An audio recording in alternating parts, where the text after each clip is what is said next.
Dans la continuité de l'exposé de Rémi Slama, qui a abordé l'approche épidémiologique, je voudrais replacer la problématique perturbateur endocrinien telle qu'elle vous a été présentée ce matin dans le cadre d'un certain nombre d'études, justement de cohortes mère-enfant, et y faire sinon une approche critique, en tout cas de soulever un certain nombre d'interrogations.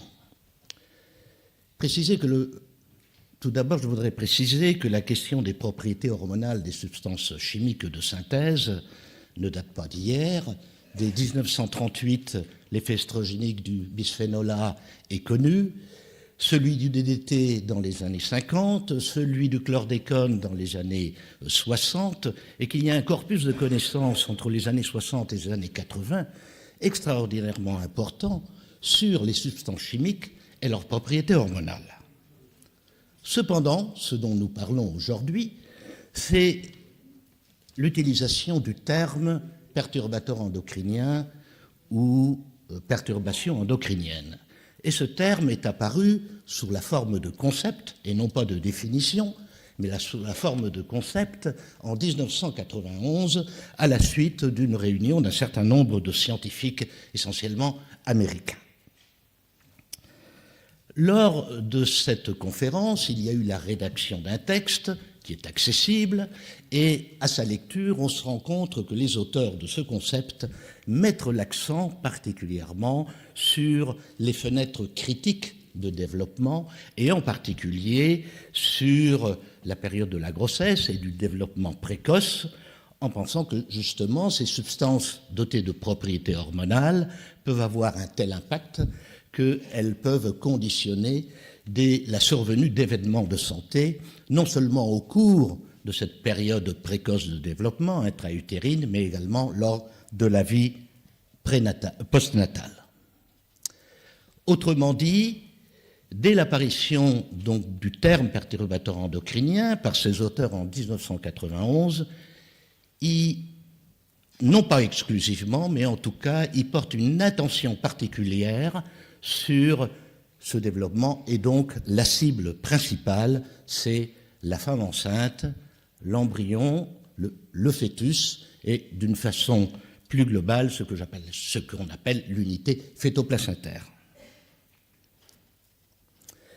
Quelques années après, un certain nombre de scientifiques européens partant du constat que nombreuses de ces substances, donc qu'on appelle perturbateurs endocriniens, ont des propriétés estrogéniques, ont affirmé ou ont dit que voilà, finalement, on se trouve dans une situation où la population humaine, entourée d'une myriade de substances estrogéniques, eh bien, c'est comme si nous vivions dans une mer virtuelle d'estrogènes. À cette vue, on pourrait opposer un autre aspect, c'est que la femme enceinte, c'est une mer d'estrogènes, MER. Nous connaissons tous très bien le processus de sécrétion d'estrogène et de progestérone. Et donc, on pourrait avoir aussi un autre point de vue, c'est que finalement, cette myriade de substances auxquelles nous sommes exposés, à des doses environnementales, et j'écarte les situations d'exposition aiguë, accidentelle, eh bien finalement, ce ne serait que quelques petites gouttes. Donc, vous voyez, il y a deux façons de positionner le problème, et ça fait toujours débat de nos jours. Néanmoins, j'utilise parfois cette image auprès des étudiants, c'est que le processus de développement est un processus complexe qui est unique pour chacun d'entre nous, et entre le moment de la conception et finalement les dernières étapes de notre vie, eh bien c'est une sorte de voie ferrée, et pour chacun d'entre nous, il y a une voie privilégiée, par exemple celle qui est soulignée en rouge. Mais voilà un perturbateur endocrinien, même si ce n'est que quelques gouttes, ça pourrait être un petit caillou qui, à l'image d'une église déformée, nous fait changer totalement l'aiguillage et donc finalement la gare d'arrivage et donc peut-être les pathologies qui s'en suivent.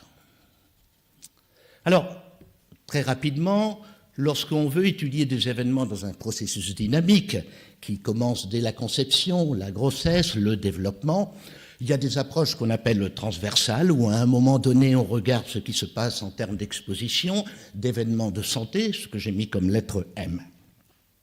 Il peut y avoir des approches cas témoin, cela a été évoqué, c'est-à-dire que cette fois-ci, on fait une évaluation rétrospective de l'exposition avec toutes les limites que cela comporte. Et bien sûr, idéalement, même si c'est le plus complexe, le plus coûteux, mais c'est aussi le plus performant, c'est avoir une vision prospective. Et plus notre curseur est à gauche, c'est-à-dire au début du développement, eh bien plus on va avoir un angle de vision performant à fur et à mesure que la vie se développe. Et bien entendu, c'est ce qu'on appelle les approches de cohorte prospective, qui peuvent être d'ailleurs combinées par des mesures supplémentaires d'exposition transversale, voire par des cas témoins nichés, comme cela a été évoqué tout à l'heure. Alors je vais vous parler de deux cohortes que nous coordonnons, nous suivons donc dans une unité INSERM de Rennes. La première, la cohorte Pélagie, constituée d'un peu plus de 3000 femmes, dont les inclusions ont eu lieu au cours du premier trimestre de grossesse sur la période 2002 et 2006. Bien entendu, des enfants sont nés et nous les avons suivis à la naissance, à l'âge de 2 ans, à l'âge de 6 ans. Et actuellement, nous poursuivons sur l'ensemble de la cohorte un suivi global entre 9 et 16 ans, ponctuel, et puis un plus spécifique à 12 ans. Afin de pouvoir estimer les expositions, bien sûr, différents outils, qu'il s'agisse de questionnaires, de systèmes d'information géographique, mais aussi de mesures de l'exposition interne. Pour cela, des prélèvements ont été réalisés, des urines maternelles, des échantillons de placenta, du sang de cordon, des urines chez les enfants à l'âge de 6 ans et du sang veineux à l'âge de 12 ans.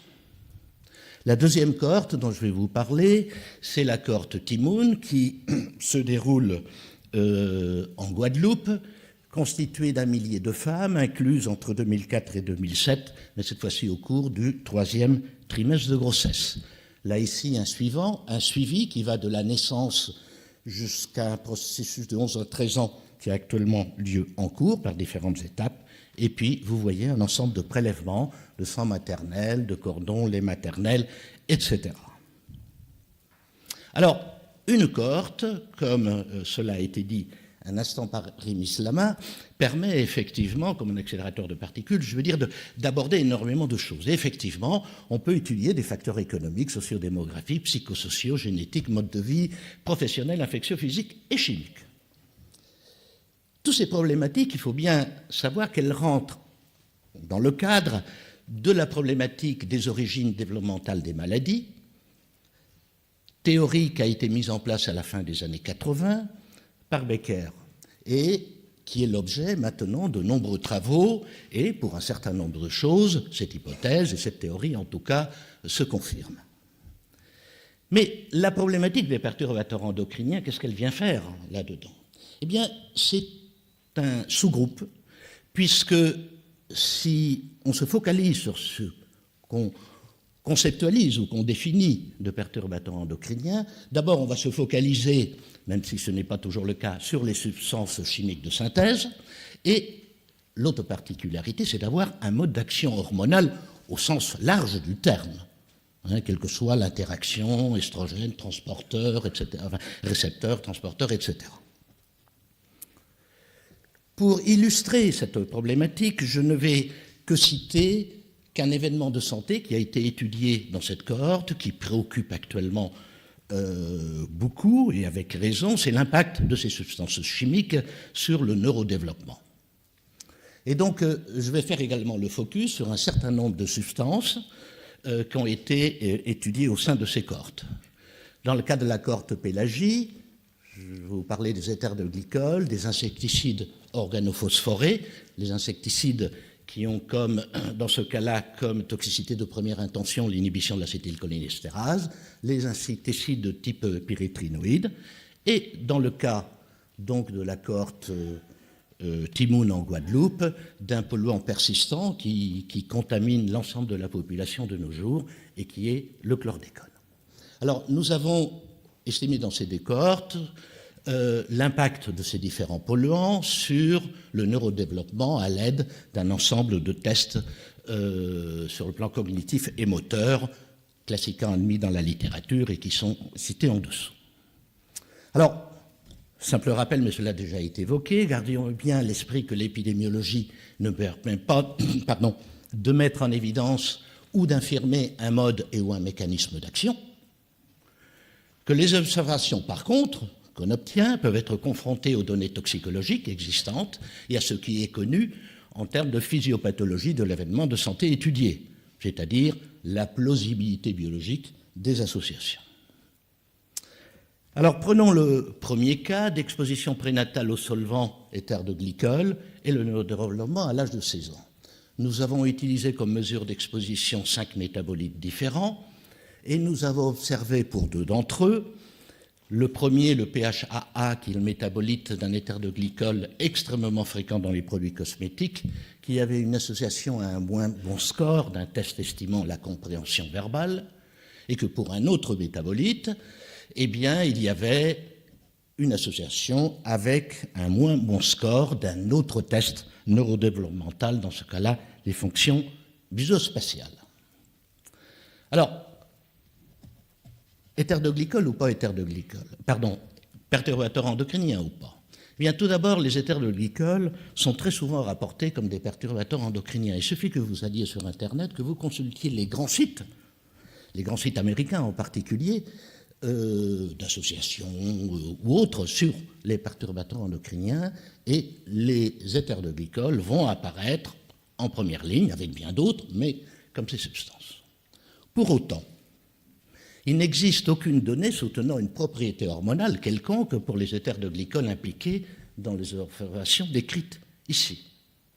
Il n'y a que pour un métabolite, qui est le MAA, qui n'a pas été trouvé dans cette étude associée à ces événements de santé, effectivement, un certain nombre de travaux montrant sa capacité à augmenter l'expression des récepteurs androgènes ou bien un certain nombre d'effets estrogéniques.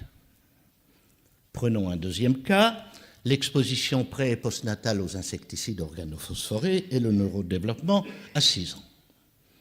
Alors, avec des mesures prénatales faites dans les urines de l'ensemble de métabolites non spécifiques mais assez représentatifs de beaucoup de ces organophosphorés, on observe une absence d'association pour l'ensemble des métabolites, mais pour un sous-groupe, ce qu'on appelle les diéthylalkylphosphates, eh bien, on observe un effet inattendu. C'est non pas un moins bon score, mais un meilleur score estimant la compréhension verbale. Néanmoins, lorsque on mesure transversalement à l'âge de 6 ans, ces mêmes métabolites, cette fois-ci chez les enfants à 6 ans, eh bien, on observe, par contre, toujours pour ces diéthylalkylphosphates, une réduction du score estimant la mémoire de travail. Donc, vous voyez, il n'y a pas tout à fait la même convergence entre la mesure prénatale et la mesure postnatale. Peu importe. Globalement, certains de nos résultats convergent avec ceux observés dans d'autres cohortes et je pense qu'il y a un corpus d'évidence qui montre qu'effectivement, les expositions prénatales aux organophosphorés mesurées par les dialkylphosphates sont plutôt associées avec des moins bons scores du neurodéveloppement. Là aussi, les organophosphorés, vous allez le voir, sont très souvent considérés comme des perturbateurs endocriniens, y compris dans les évaluations de coûts qui ont été évoquées tout à l'heure. Mais lorsqu'on regarde de près, parmi les organophosphorés, seul le chlorpyrifos, dont son principal métabolite est le trichloro-2-pyridinol, et qui n'a pas été mis en évidence dans cette étude, dans de nombreuses autres études, et dans une moindre mesure quelques autres, comme le malathion et le monocrotophos, qui sont des organophosphorés non autorisés en France, et je crois bien qu'au niveau européen, ont été associés à des propriétés hormonales. Donc voilà, on a quelques molécules, où on a des informations certaines, et une extrapolation qui est faite à l'ensemble d'une famille chimique qui a en commun, comme je vous le disais, la toxicité initiale intentionnelle d'inhibiteur de l'acétylcholinestérase qui est utilisée effectivement dans son pesticide comme insecticide. Pour les pyrétrinoïdes, nous avons fait le même type d'études. Pour une mesure d'exposition prénatale, pas d'association, mais par contre, des associations avec des mesures transversales à l'âge de 6 ans entre la mesure de certains métabolites, dont un spécifique de la deltamétrine et des moins bons scores de tests estimant la compréhension verbale et la mémoire de travail. Alors là, on est dans un autre cas de figure où pour de nombreux pyréthrinoïdes, c'est vrai, des propriétés estrogéniques, anti-estrogéniques, anti-androgéniques, antithyroïdiennes ont été décrites, in vitro ou in vivo, mais restent quand même controversées. Par exemple, l'absence de réponse à des tests, alors cela peut être critiquable, test OCDE classique pour les perturbateurs endocriniens, qui est le test utérotropique par exemple, ou bien d'autres. Donc voilà, il y a beaucoup d'éléments, mais il y a encore de la controverse. Et finalement, on arrive à une quatrième situation, cette fois-ci on se déplace à la Guadeloupe, où là, l'exposition prénatale mesurée par sa concentration dans le sang de cordon au chlordécone est associée à des réductions de score à l'âge de 7 mois, que ce soit la préférence pour la nouveauté ou motricité fine. On réobserve ces mêmes effets à l'âge de 18 mois. On met également en évidence une diminution de la TSH à l'âge de 3 mois, TSH qui est associé au score de motricité, mais qui n'intervient pas dans l'association entre chlordécone et motricité. Donc on a deux cheminements différents. Et là, ces résultats, on les confronte à une situation où les propriétés hormonales du chlordécone sont unanimement reconnues. Et le nombre de travaux in vitro, in vivo, de tests réglementaires, tests non réglementaires qui confirment le caractère hormonal de cette molécule est assez important. Alors, j'arriverai à ma discussion-conclusion. Les observations provenant de ces cohortes, effectivement, globalement, même s'il y a encore des incertitudes, confortent l'hypothèse de l'origine développementale des troubles du neurodéveloppement, même si la traduction clinique de ces associations et ou ses conséquences sur le long terme restent à établir. Effectivement, exposition à des polluants environnementaux et troubles du développement neurologique. Mais soutiennent-elles l'hypothèse d'un mode d'action perturbateur endocrinien? Alors, dans l'état actuel des connaissances, les propriétés hormonales des substances que je viens d'évoquer sont quand même assez disparates. Pour les éthers de glycol, l'état de connaissance, bien sûr, c'est l'état de connaissance que je vous rapporte, fait que le niveau d'évidence en tant que perturbateur endocrinien est particulièrement faible. Pour les organophosphorés, il existe, mais pour un nombre limité de molécules, et très spécifique. Pour les pyrétrines, effectivement, il est élevé, mais il fait l'objet de controverses. Et dans le cas du chlordécone, la plausibilité ou le niveau d'évidence est élevé et non controversé à ce jour. Et finalement, sous forme de question, c'est plus l'interrogation que je me pose, que je pose à tous, c'est quand bien même les propriétés hormonales seraient définitivement établies pour l'une de ces substances. Je pense au cas du chlordécone, mais appliquons-le à d'autres. Est-ce que pour autant elles interviennent, cette propriété hormonale, dans la genèse de l'événement de santé que nous sommes en train de mettre en évidence, en admettant qu'il est vrai et que l'association nous montre quelque chose de vrai? Et cette question que j'aurais, cette fois-ci plus à l'intention des sciences expérimentales, mais je dirais aussi des physiopathologistes d'une façon générale, est-ce que les effets pléiotropiques médiés par les récepteurs hormonaux, je pense aux estrogènes, suffisent à expliquer les événements de santé observés? Car il ne suffit pas de dire qu'on est estrogénique ou anti-estrogénique, androgénique ou anti-androgénique pour automatiquement pouvoir, disons, impliquer dans une relation de causalité l'événement de santé. Plutôt l'inverse. Est-ce que pour autant un événement de santé, même s'il a lieu de penser que les estrogènes ont leur mot à dire, car justement leurs effets pléiotropiques sont tellement importants, est-ce que pour autant c'est la propriété hormonale de la substance qu'on a mis à l'évidence qui est dans le cheminement causal ou physiopathologique de l'événement? C'est la question qu'en tout cas, en tant qu'épidémiologiste, je me pose et je continue à me poser. Je vous remercie. Merci. Nous avons des questions sur cet exposé.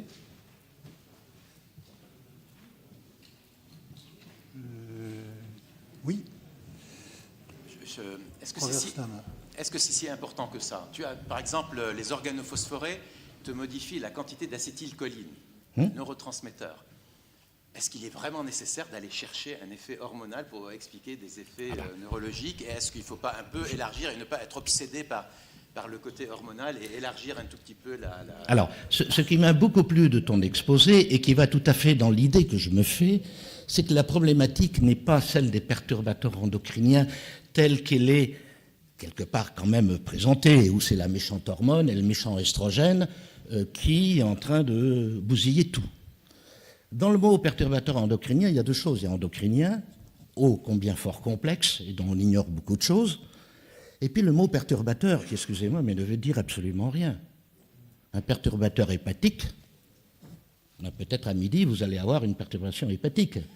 Hein, bon. Donc, voilà, on colle des mots. Alors, il y a un concept derrière, on le comprend, le concept.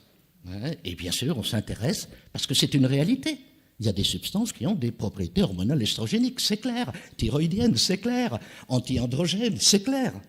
Voilà. Mais je suis tout à fait d'accord qu'il faudrait un petit peu élargir ce concept de perturbateur endocrinien à tout ce que tu as dit, métabolique, etc., etc. Et tu as parlé de récepteurs qui ne sont pas les récepteurs canoniques dans la perturbation endocrinien, c'est-à-dire le récepteur alpha et bêta des estrogènes et le récepteur aux androgènes. Donc je partage tout à fait ton point de vue. Cela étant dit, puisqu'on parlait du niveau de coût, je préfère parler de coût de ces substances chimiques, quel que soit son mode d'action, que le coût d'un mode d'action.